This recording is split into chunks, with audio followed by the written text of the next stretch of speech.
Ganito po kami pag umuwi na yung asawa ko galing sa trabaho.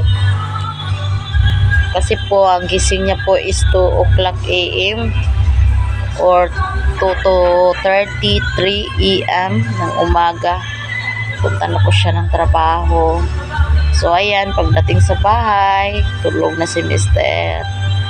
Kasi hindi pwede yan, hindi makatulog. Kawawa naman pag hindi makatulog, ang aga ng gising.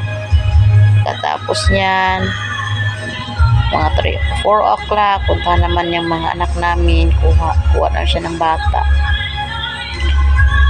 Siya magsundo kasi hindi po ako marunong mag-drive ng motorsiklo. Sabi ko niya sa kanya, kasi sabi ko sa kanya, magkuha siya ng instead of RS, Mio na lang kunin niya eh. Ayaw niya eh. Gusto niyang siya talaga kumuha ng mga bata. Eh, mayroon po kasi kaming 3 years old. Yan po ang nandito sa bahay. Natutulog po. Thank you for watching mga Koreals, mga ka-YouTube channel. Thank you for watching.